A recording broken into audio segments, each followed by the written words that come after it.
ईदुल अज़हा आने वाली है। कुर्बानी के 3 दिनों में कुर्बानी की जाएगी। 10 तारीख को, 11 को और 12 को। 3 दिन कुर्बानी के, 3 दिन में कुर्बानी करना। अगर कोई मुसलमान इन 3 दिनों के लिए भी मालिक निसाब हो गया तो उस पर कुर्बानी वाजिब हो जाती है।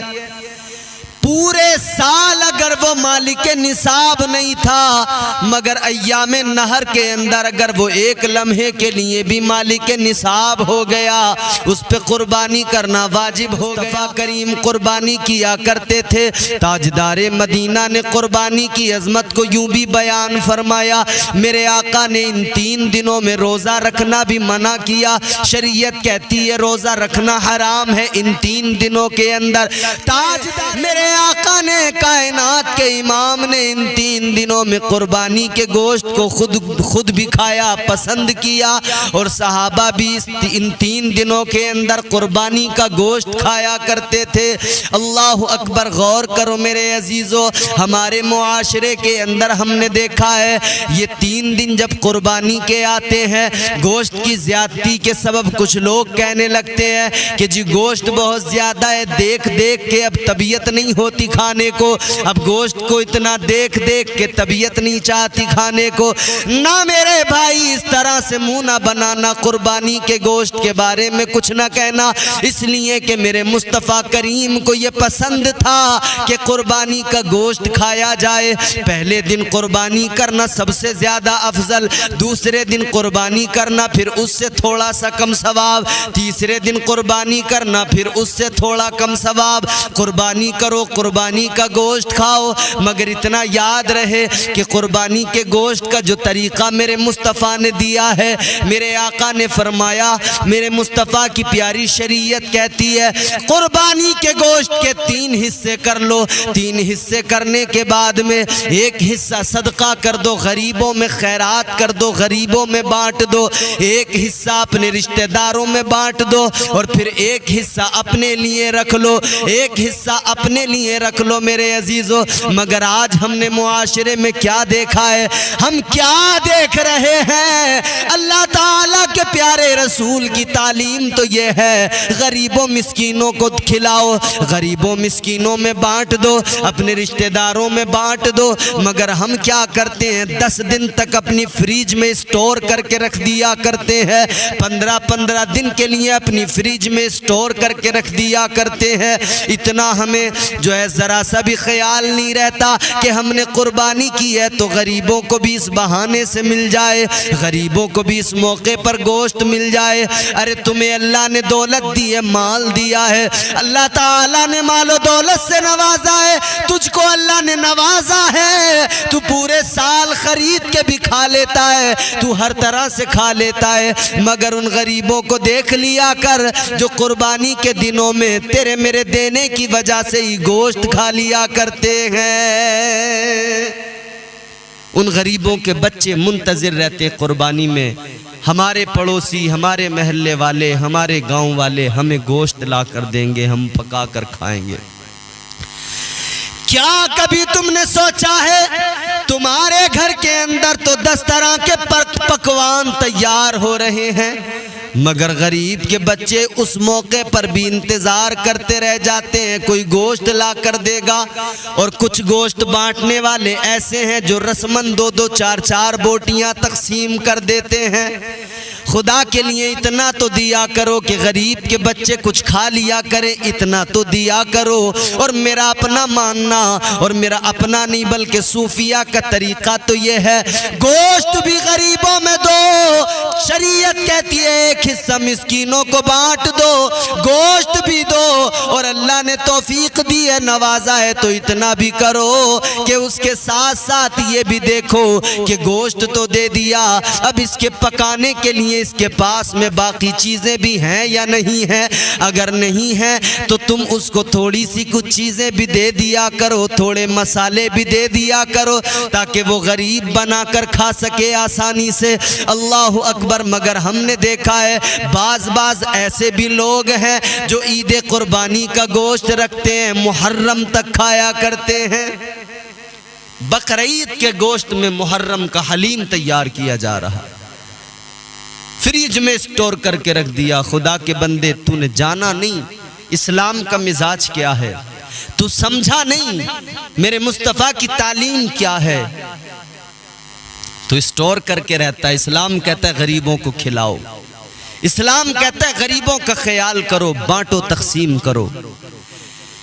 आओ मैं आपको बताता हूँ, हजरत मूसा अलैहिस्सलाम अल्लाह के जलीलुल कद्र पैगंबर है। मूसा कलीमुल्लाह, कलीम उनका खिताब है, अल्लाह से कलाम करते हैं। हजरत मूसा अलैहिस्सलाम के दौर में एक इंसान है जो बेहद गरीब है, बेहद गरीब है। एक रोज हजरत मूसा अलैहिस्सलाम कोहे तूर पर जा रहे हैं, उस गरीब के पास से आपका गुजर हुआ। वो गरीब देखता है, कहता है मूसा अलैहिस्सलाम कहाँ जा रहे हो? फरमाने लगे मैं अल्लाह से कलाम करने कोहे तूर पे जा रहा हूँ। वो गरीब कहने लगा जा रहे हो तो मेरा एक मारूजा भी अल्लाह की बारगाह में पेश कर देना, मेरा एक पैगाम रब के हुजूर तक पहुँचा देना। हजरत मूसा अलैहिस्सलाम ने फरमाया बोल क्या है? कहने लगा मैंने आज तक कभी पेट भर के खाना नहीं खाया, मैं इतना गरीब हूँ कभी पेट भर के खाना न खा सका। अल्लाह अकबर। कहता है ऐ मूसा, अल्लाह की बारगाह में जा रहे हो, अल्लाह से इतना मेरा पैगाम कह देना, इतनी मेरी गुजारिश अर्ज कर देना कि परवरदिगार मेरे मुकद्दर का जो भी रिस्क है, जो सारी जिंदगी में मुझे रिस्क मिलने वाला है, मेरा खुदा वो रिस्क मुझे एक बार में अता कर दे, ताकि मैं एक बार तो पेट भर के खाना खा सकूं। कहता है परवरदिगार से कहना कि मेरा सारा रिस्क मुझे अल्लाह एक बार में दे दे, ताकि मैं एक बार तो कम से कम पेट भर के खा लूं। हजरत मूसा अलैहिस्सलाम ने फरमाया ठीक है। परवरदिगारे आलम की बारगाह में कोहे तूर पर अल्लाह ताला से जब हम कलामी हुई, बात हुई, तो इस गरीब का पैगाम भी अल्लाह तक पहुंचा दिया। या अल्लाह वो गरीब कहता है सारा रिस्क मुझे दे दे एक बार में। अल्लाह वो कहता है कि एक बार तो भूख मैं अपनी मिटा सकूं, पेट भर के खाना खा सकूं। हजरत मूसा अलैहिस्सलाम ने जब अर्ज किया, अल्लाह ने फरमाया ठीक है। परवरदिगार ने उसे उसका सारा रिस्क, उसकी जिंदगी भर का, उसके मुकद्दर में जो भी था अल्लाह ने अता फरमा दिया। अब मेरे अजीजों, हजरत मूसा अलैहिस्सलाम तो आ गए कोहे तूर से। कुछ वक्त गुजरा, एक दिन मूसा अलैहिस्सलाम का उस तरफ से गुजर हुआ। आप देखकर हैरान हो गए, वही गरीब जो कल कह रहा था कि अल्लाह ताला मुझे मेरे सारे मुकद्दर का रिस्क एक बार में दे दे, ताकि मैं एक बार पेट भर के खा सकूं, वो इंसान है, उसी के घर पे लंगर चल रहा है। गरीब आ रहे हैं, खा के जा रहे हैं, अल्लाह के नाम पे लोगों को खिला रहा है, लोग आ रहे हैं, खा खा के जा रहे हैं। अब हजरत मूसा ने देखा, हैरान हुए, इस गरीब के पास इतनी दौलत कहां से आई, इसके पास इतना माल कहां से आया, ये लंगर जारी किए हुए है। आप हैरान है, पता करने पर मालूम हुआ ये तो रोज इसी तरह से खिलाता है, रोज इसके दरवाजे पे आते हैं गरीब, रोज खा के जाते हैं, सैर हो के जाते हैं, शिकम सैर हो के जाते हैं। अल्लाह अकबर। हजरत मूसा अलैहिस्सलाम ने परवरदिगार से अर्ज कर दिया, ऐ मेरे मौला, ऐ रब्बे लम यज़ल व ला यज़ाल, मैं समझा नहीं मामला क्या है। ऐ मौला, जो इतना गरीब कि उसे एक दिन भी पेट भर के खाने को ना मिला, अब उसके घर पे लंगर चल रहे हैं, वो लोगों को खिला रहा है, रोज लंगर है। या अल्लाह, उस पर इतनी दौलत, इतना माल कहां से आया? अल्लाह ने फरमाया मूसा, वो इंसान बड़ा सियाना निकला, बड़ा चालाक निकला। या अल्लाह, माजरा क्या है? परवरदिगार ने फरमाया, मैंने जब उसे उसके मुकद्दर का सारा रिस्क दे दिया, उसने खुद नहीं खाया, उसने वो सारा गरीबों को खिला दिया, यतीमों मिस्कीनों को खिला दिया। तो मेरा तो वादा है कि जो मेरी राह में मेरे नाम पे खर्च करेगा या मेरे नाम पे भूखों को खिलाएगा, मैं उसे मजीद अता करता जाऊंगा, मैं उसे और ज्यादा अता करता जाऊंगा, मैं नेमतें बढ़ाता जाऊंगा। अल्लाह फरमाता है, वो बड़ा सियाना निकला, मैंने उसे दिया, उसने गरीबों को खिलाया, फिर मैंने और दिया, नेमतें बढ़ाई, वो और खिला रहा है, वो खिलाता जा रहा है, मैं बढ़ाता जा रहा हूँ, वो लोगों को खिलाता जा रहा है। और मेरा तो वादा है जो मेरी राह में एक खर्च करे मैं उसे एक के बदले 10 अता करता हूँ। वो एक को खिलाता है मैं उसे एक के बदले 10 का रिस्क देता हूँ। वो 100 को खिलाता है मैं 1000 का उसको दे दिया करता हूँ। वो बड़ा सियाना निकला, वो बड़ा होशियार निकला, वो गरीबों को खिलाता जाता है, मैं उसका माल बढ़ाता जाता हूँ। तो ये है गरीबों को खिलाने पर अल्लाह ताला नेमतें बढ़ाता जाता है, परवरदिगार नेमतों में इजाफे फरमाता है। मगर यहाँ फ्रिज में 10 दिन के लिए स्टोर करके रख दिया, किसी गरीब को नहीं खिलाएंगे, सारा खुद खाएंगे। कभी कबाब बना रहे हैं, कभी जो है अलग अलग किस्म की डिशेस तैयार हो रही हैं। यूट्यूब पर इस वक्त देखो ट्रेंड चला है, फेसबुक पर देखो नए नए तरीकों के पकवान, वो कुक बैठे हुए सिखा रहे हैं। आ रही है बकरीद, आ रही है ये कबाब बनाना, इस तरह का कौरमा बनाना, इस तरह से बकरे की चाप बनाना, इस तरह से आप ये करना, सारा सिखा रहे हैं। अरे खुदा के लिए ठीक है, जिस तरह से तुम्हें खाना है बनाओ खाओ, मगर गरीबों को जरूर खिलाना। शरीयत कहती है, इस्लाम कहता 3 हिस्से करो, 3 हिस्से करने के बाद में एक हिस्सा गरीबों यतीमों मिस्कीनों में बांट दो, दूसरा हिस्सा अपने रिश्तेदारों में बांट दो, जो तीसरा हिस्सा बचे वो अपने लिए रख लो। और एक चीज में यहां पर और एक मसला बयान कर दूं, जो हिस्सों वाली कुर्बानी होती है, 7 लोग मिलकर एक बड़ा जानवर लेकर कुर्बानी करते हैं। बास जगहों पर देखा गया जब गोश्त तकसीम होता है तो अंदाजे से तकसीम कर दिया करते, इतना तुझे, इतना तुझे, इतना तुझे। कहते कम ज्यादा हो जाए तो माफ कर देना, सब अपने ही लोग हैं। लेकिन इस्लाम कहता है ऐसा हरगिज न करना, नाप के तोल के देना, बराबर देना। एक बोटी किसी पर कम न जाए, एक किसी पर ज्यादा न जाए, इसलिए कि एक दूसरे में आपस में तो तुम अंडरस्टैंडिंग है, कह रहे हो कि एक दूसरे को मुआफ कर दिया। लेकिन अल्लाह का दीन, अल्लाह का प्यारा मजहब, परवरदिगार का अता करदा मजहब और मुस्तफ़ा करीम की दी हुई शरीयत कहती है नाप के तोल के वजन करके बराबर तकसीम करो, कम ज्यादा ना होने पाए। तो हर हाल में इसका ख्याल करें, कम ज्यादा ना होने पाए, अंदाजे से काम ना लें, पूरा वजन करें, बराबर एक दूसरे पे जाना चाहिए। 7 जो हिस्सेदार हैं उन 7 पर बराबर गोश्त पहुंचे। मगर यहां चल रहा है बस जैसे भी चल रहा है, खुदा के लिए कुर्बानी कर रहे हैं, पैसे खर्च कर रहे हैं, 5000 10,000, 5000 में 4000 में हिस्सा ले रहे हैं, 5-6 हज़ार में हिस्सा ले रहे हैं, या आप 10, 15, 20 हज़ार का कोई जानवर बकरा वगैरह लाकर कुर्बान कर रहे हैं, ज़िबा कर रहे हैं, तो आप इस पैसे को ख्याल रहे कि ये कबूल हो जाए कुर्बानी रब के हुजूर, पैसा भी बर्बाद न जाए और आपकी ये नियाज़मंदी भी बेकार न चली जाए। तो लिहाजा इन तमाम चीज़ों का ख्याल रखें, तो गरीबों को ज़रूर खिलाएं। अच्छा, इस्लाम तो वो प्यारा मजहब है, इस्लाम तो कहता है गरीबों का ख्याल रखो ज़रूर। और कुरान अल्लाह का कहता है, याद है ना, एक दिन मरना है, कब्र में जाना है, फिर हश्र में उठना है, फिर हिसाब किताब, फिर जन्नत और दोज़ख।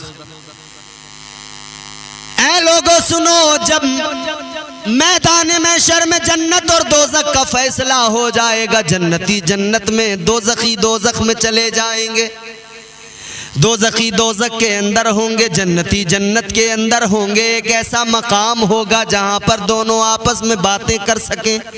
इधर से जन्नती जन्नत के अंदर से दोज़ख पर नजर डाल के देखते हैं, दोज़ख में दोज़ख वालों पर अजाब हो रहा है, जहन्नमियों पर अजाब होता देख रहे हैं। इधर जहन्नमी देख रहे हैं, उधर जन्नती देखो जन्नत में मजे कर रहे हैं, उनकी मौज है, जन्नत में बड़े आराम की सुकून की जिंदगी गुजार रहे हैं। एक ऐसा ऐसा जन्नत में मकाम जहां से जन्नती दोज़खियों से बात करेंगे, जहन्नमियों से बात करेंगे। वो जन्नती कहेंगे ऐ जहन्नम वालों, कौन सा ऐसा अमल था जिसने तुम्हें जहन्नम के गड्ढे में पहुंचा दिया? तुम्हारा कौन सा ऐसा अमल था जिसने तुम्हें दोज़ख में पहुंचा दिया? तो ये दोज़ख के अंदर से लोग कहेंगे क़ालू लम नकु मिनल मुसल्लीन। ये दोज़ख वाले कहेंगे हमारा पहला अमल ये था, नमाज नहीं पढ़ते थे, हमने नमाजों को तर्क किया, जिसके इवज़ आज हमें ये नुकसान पहुंचा, हम दोज़ख में यानी जहन्नम में आ गए। और दूसरी बात वो कहेंगे वलम नकु नुतइमुल मिस्कीन।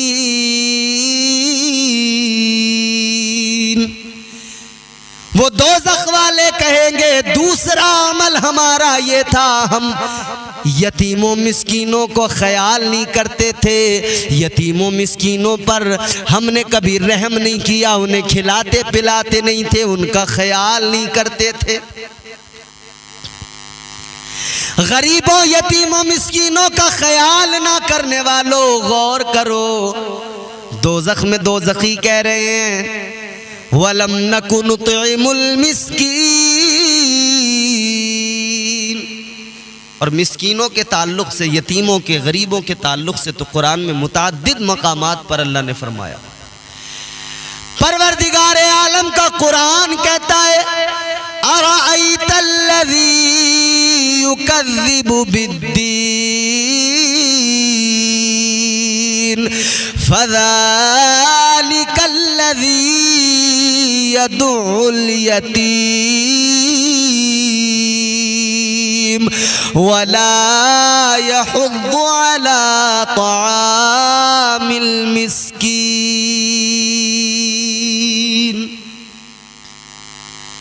तो ज़रूरी है कि हम मिस्कीनों का, यतीमों का ख्याल करें।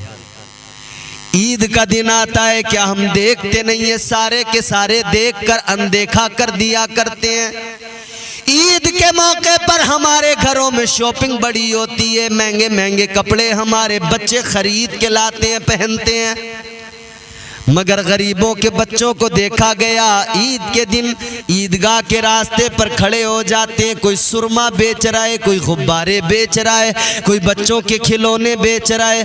किस बात ने उन्हें मजबूर किया कि वो ईद के दिन फटे कपड़ों में, पुराने बोसीदा लिबास में, ईद की खुशियों से अलग थलग होकर वो 2-2 रुपए के वो आइटम बेच रहे हैं, वो 5-5, 10-10 रुपए के वो गुब्बारे बेच रहे हैं। वो वहां पर खड़े होकर कोई कुछ बेच रहे, कोई कुछ बेच रहे। खुदा के लिए ऐ मेरी कौम के अमीरों, ऐ मेरी कौम के मालदारों, अल्लाह ने जो दौलत दी है वो दौलत इसलिए नहीं दी कि तुम अय्याशियों में उड़ा दो, वो दौलत इसलिए नहीं दी कि तुम अपने शौक में उड़ा दो। अल्लाह ने माल इसलिए दिया है कि वो उस माल में तुम्हारा भी हिस्सा है, तुम्हारे घर वालों का भी हिस्सा है, और तुम्हारे साथ मुंसलिक तुम्हारे रिश्तेदार जो गरीब हैं उनका भी हिस्सा है। और जो अल्लाह ताला परवरदिगार आलम माल दे रहा है उसमें गरीबों का भी हिस्सा अल्लाह तुमको देता है। और ये भी आजमाइश है, कभी अल्लाह दे के आजमाता है, कभी अल्लाह ले के आजमाता है। एक वो जो फुटपाथ पे खड़े हो के भीख मांग रहे, अल्लाह उसको भी आजमा रहा है कि ये इस आलम में गुर्बत में भीख मांग रहा है, मगर मेरा साबिर और शाकिर है या नहीं है, मेरा शुक्र अदा करता है या नहीं। और एक वो है जो महलों में है, अल्लाह उसे भी आजमा रहा है कि ये मेरे नाम पर खर्च करने को तैयार भी है या नहीं, मैं दे रहा हूं तो ये मेरे गरीब बंदों को खिलाता पिलाता भी है या नहीं। आजमाइश है, इम्तिहान है मेरे भाई। अल्लाह ताला कभी दे के आजमाता है, कभी ले के आजमाता है। और हमेशा याद रहे, माल दौलत पे कभी गुरूर, घमंड, तकब्बुर न करना, ये आनी जानी चीज है। एक वो इंसान जो मखमल के गद्दों पे महलों में सोता हो, एक वो गरीब जो फटे लिबास में हमारे आपके सामने रहता हो। हम अपनी आंखों से देखते हैं, शायद कभी हमें लगता भी होगा कि ये गरीब आदमी है, इसकी क्या औकात, इसकी क्या हैसियत, क्योंकि यहाँ तो औकात और हैसियत माल दौलत से समझते हैं ना लोग। जितना बड़ा हराम खाने वाला हो, जितना बड़ा भ्रष्टाचारी हो, करप्ट हो, अगर मालदार है लोग उसे कुर्सी दिया करते हैं, बड़ी इज्जत से बिठाया करते हैं।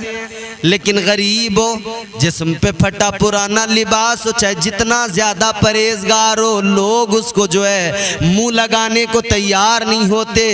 चाहे जितना ज्यादा शरीफ इंसान हो, लोग उस शरीफ की शराफत का मजाक उड़ाया करते हैं। ये हाल है आजकल। उस गरीब शरीफ इंसान की शराफत का मजाक उड़ाया जाता है। ये कौन कर रहा है? हम ही लोग कर रहे हैं ना। 4 पैसे आ जाएं तो अकड़ जाते हैं।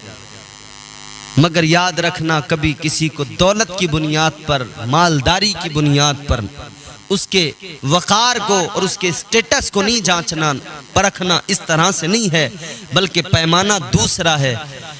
परवरदिगार आलम ने कुरान मजीद में फरमाया, अल्लाह ताला का कुरान कहता है, इन्ना करमकुम इंदल्लाहि अतकाकुम। अल्लाह का कुरान कहता है परवरदिगार आलम के नजदीक वो इज्जत वाला नहीं जिसके पास माल है, बल्कि इज्जत वाला तो वो है जो परहेजगार है, जो तकवा शियार है। अल्लाह तकवे की बुनियाद पर इज्जतें अता करता है। मगर यहां परहेजगारी, अगर गरीब है तो उसका भी लोग मजाक उड़ा रहे हैं। याद रखना मेरे अजीजों, एक बादशाह था, महल में अपने सो रहा था। बादशाह अपने महल के अंदर ऐशो इशरत की जिंदगी गुजार रहा है, मजे की जिंदगी गुजार रहा है। मगर एक गरीब है जो सड़क पर, उसके पास ओढ़ने बिछाने को भी कुछ नहीं है, न बिस्तर है, न घर है, न छत है, फुटपाथ पे सो रहा है वो गरीब। बादशाह ने महल की खिड़की से झांक के देखा, बादशाह तो मखमल के गद्दों पे सो रहा है, मखमल के गद्दों पे आराम कर रहा है, मगर वो गरीब सड़क पे फुटपाथ पे सो रहा है। एक फटा पुराना सा कंबल है, आधे को बिछा लिया, आधे को जिस्म पे ओढ़ लिया। वो गरीब इंसान फुटपाथ पे इस तरह से सो रहा है, वो बादशाह महल के अंदर है। उसे ख्याल आया, इसकी जिंदगी में मेरी जिंदगी में कितना फर्क है। मैं अपने महल के अंदर, आलीशान महल में मखमल के गद्दों पे सो रहा हूँ, मेरा ये नर्म नाजुक गुदाज बिस्तर है, और ये सड़क पर, सड़क के किनारे फुटपाथ पर पड़ा है, न बिस्तर है न कोई छत है इसके पास में। बादशाह यही ख्याल लेकर सो गया। सुबह उठा, बादशाह ने कहा कि वो बाहर एक गरीब, एक फकीर सोया हुआ था, उसे लेके आओ, महल सजाओ, दरबार लगाओ। दरबार लगाया गया, उस गरीब को बुलाया गया, गरीब आया। बादशाह उस गरीब अल्लाह वाले से कहने लगा, ए गरीब, तेरी और मेरी जिंदगी में कितना फर्क है। मैंने तुझे रात सोते देखा, तू फुटपाथ पे, रास्ते पे, सड़क किनारे सो गया। तेरे पास न बिस्तर था, न तेरे पास कोई छत है, न मकान है। तू वहां सड़क के किनारे पर सो रहा है, और मुझे देख, मैं आलीशान महल में। अब जरा ये बता दे, तेरी और मेरी जिंदगी का फर्क, तेरी और मेरी रात का फर्क क्या है? तेरी रात कैसी गुजरी और मेरी रात क्या है? मेरी रात तो बड़ी अलग है, मगर ये बता तेरी रात कैसी गुजरी है? जब उस गरीब से, उस अल्लाह वाले से बादशाह ने कहा, ये बता तेरी रात कैसी गुजरी, वो गरीब कहने लगा, वो अल्लाह वाला कहने लगा, उस फकीर ने जवाब दिया है, बादशाह सुन ले, तेरी और मेरी रात, आधी रात तो दोनों की एक जैसी गुजरी, तेरी और मेरी दोनों की आधी रात एक जैसी, कोई फर्क नहीं। जैसी तेरी रात गुजरी वैसी मेरी गुजरी, मगर आधी रात के बाद में जो अगला रात का हिस्सा था, वो आधी रात मेरी जो है वो तेरी आधी रात से ज्यादा अच्छी गुजरी। बादशाह हैरान हो गया सुनकर, ये गरीब सड़क पे सोने वाला मुझसे कह रहा है कि मेरी आधी रात तुझसे ज्यादा अच्छी गुजरी। बादशाह कहने लगा बता तेरी रात मेरे बराबर कैसे हो गई और मुझसे अच्छी कैसे हो गई। फकीर कहने लगा सुन ले बादशाह, तू अपने महल के अंदर सोया, अपने नरमो गुदाज बिस्तर पे सोया, मगर नींद तो आखिर तुझे आई ही। मैं सड़क किनारे सो गया, फुटपाथ पर सो गया, मुझे भी नींद आई, तुझे भी नींद आई, नींद दोनों की एक है। नींद अल्लाह की मखलूक है, बिल्कुल सेम है, जैसी तुझे आती है वैसी मुझे आती है। और नींद जब आ जाए तो क्या नरमो नाजुक बिस्तर और क्या सड़क क्या पत्थर, नींद एक जैसी। फकीर ने कहा आधी रात तेरी मेरी एक जैसी गुजर गई, जैसा तेरा जैसे तुझे नींद आई वैसे मुझे भी नींद आई, नींद तेरी भी मेरी भी एक जैसी, मगर उसके बाद में आधी रात मेरी बड़ी उम्दा गुजरी, तेरी रात से बड़ी अच्छी गुजरी। उसने कहा बता कैसे। फकीर कहने लगा ऐसे कि तू आधी रात के बाद में भी सोता रहा और मैंने आधी रात के बाद में उठकर जब अपने रब को याद किया, जब मैंने अपने रब की पाकी का ऐलान किया, जब मैंने अल्लाह का जिक्र किया तो वो जिक्र की लज्जतें मुझे मिली, तू महरूम रह गया। अल्लाह के जलवे मुझे मैसर आए, तू महरूम रह गया। मेरी आधी रात तेरी आधी रात से ज्यादा अच्छी गुजरी है। तो कभी गरीब को हल्के में मत लेना, और गरीबों तुम भी कभी गम न करना, एहसास न करना। हुजूर ने बड़ा प्यार किया है गरीबों से। ताजदारे मदीना ने गुर्बत को और गरीबी को पसंद किया, गरीबों को पसंद किया। मेरे आका ने गरीबों का इतना ख्याल रखा कि कुर्बानी का मौका आया तो हुजूर ने अपनी गरीब उम्मत के नाम से कुर्बानी भी कर दी। ऐ गरीबों खुश हो जाओ, ताजदारे मदीना ने तुम्हारे लिए कुर्बानियां भी कर दी। और फिर उसके बाद में मजीद मेरे मुस्तफ़ा करीम ने फरमाया गरीबों जब मैदान महशर में अमीर भी होंगे, मालदार भी होंगे, गरीब भी होंगे, याद रखना उधर अमीर मालदार भी खड़े हैं, गरीब भी खड़े हैं, कतारें लगी हुई हैं। मैदान महशर में परवरदिगारे आलम मालदार से उसका माल पूछेगा कितना कमाया, कहां खर्च किया। मालदार से अल्लाह उसका माल पूछेगा और गरीब से परवरदिगार उसका हाल पूछेगा। ये फर्क होगा गरीब और अमीर में। और मेरे मुस्तफ़ा करीम वाली कौनैन ने फरमाया जब जन्नत में जाने की बारी आएगी ये अमीर मालदार हिसाब देता रह जाएगा, गरीब जन्नत में चला जाएगा। कितना पहले फरमाया गया अमीर के मुकाबले गरीब 500 साल पहले जन्नत में चला जाएगा। ये फर्क है, अमीर मालदार के मुकाबले गरीब 500 साल पहले जन्नत में चला जाएगा। अब इसका मतलब ये नहीं होता कि गरीब जो भी कर ले बस जन्नती है, नहीं। अमीर और गरीब दोनों शरीयत कहती है कि अगर तौर तरीके जो शरीयत के हैं उनके मुताबिक जिंदगी गुजारी है तो फिर गरीब हो या अमीर हो परवरदिगार आलम दोनों को जज़ा अता फरमाएगा और वो जज़ा जन्नत की सूरत में होगी। मालदारों मालदार बनो, मगर ऐसे मालदार बनो कि दुनिया तुम्हारे मालदार होने पे रश्क करे, दुनिया तुम्हारे अमीर होने पे रश्क करे। मालदार ऐसे बनो जैसे मालदार हजरत उस्मान गनी थे, जैसे मालदार हजरत अबू बकर सिद्दीक थे। कारून के जैसे मालदार न बनना, नमरूद और शद्दाद के जैसे मालदार न बनना। मालदार बनो तो कुर्बानी करो, गरीबों का ख्याल करो, गरीबों को खिलाओ। ये 10-10, 20-20 दिन तक फ्रिज में गोश्त जो स्टोर करके रखते हो, फिर नई नई डिशें बनाते हो, खुदा के लिए खाओ मगर गरीबों को पहले खिलाओ, गरीबों का ख्याल करो। ईद पे शॉपिंग कर रहे हो ना अपने बच्चों के लिए, कभी कोई गरीब का बच्चा भीख मांगता मिल जाए ना, उसे भी देना, बेटा ईद आ रही है तेरी ईद अच्छी हो जाए।